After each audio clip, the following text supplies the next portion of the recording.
Well, between all the snow this week and all the cancellations that came with it, balancing life and work has been a pickle. Now imagine if you had an extra day off built into your life to deal with it. A major 4-day workweek pilot program just wrapped up in the UK. This is the biggest one ever. And the results are giving hope to anyone who desires a better work-life balance. Here's Kent.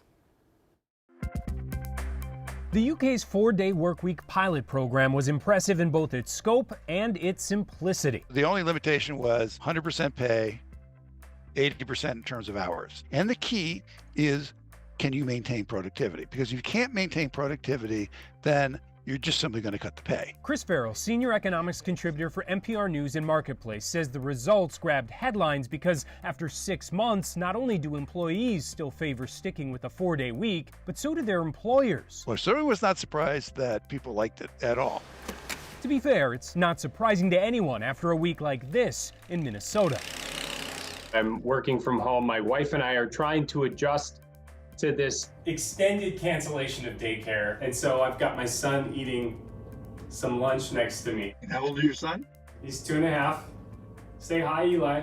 Hi, Eli. We're gonna do our best. You're balanced on a clothes drying rack right now, so. When we talk about 4-day work weeks, Yes. I wish that I had a 4-day work week right now because it's a little difficult balancing. This little guy and this little job. There's lots and lots of people who identify. Turns out employers identify too. According to the study, companies of different sizes tested different 4-day week combinations, from Fridays off for all to staggered schedules. And the vast majority still maintained productivity, while seeing employee burnout decrease by 71%. This actually is healthy for the bottom line. This is healthy for society. It's healthy for your employees. At least in these experiments, the evidence that we have is that employees do their job. That's no surprise to at least one local employer. I believe that to some extent, HR is PR. Darren Lynch is founder and CEO of Irish Titan, which builds e-commerce websites for brands from the Minnesota Wild to Lifetime Fitness. He says his employees are only expected at the office twice a week and offered unlimited PTO, and yet he still worries about them working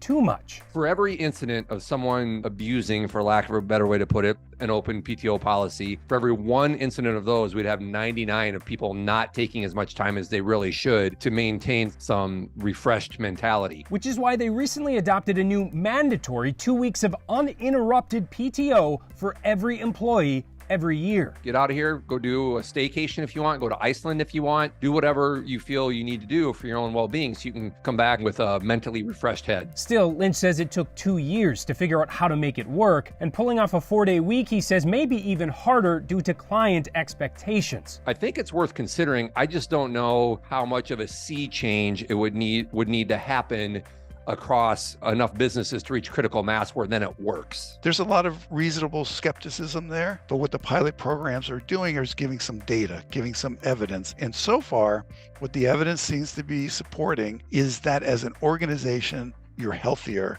and you're still able to do the job that your organization is designed to do. For the record, Chris does think that it will take a few years for that sea change to happen. So until then, we're just going to make do and say back to you, Jana. Thank you, Dada.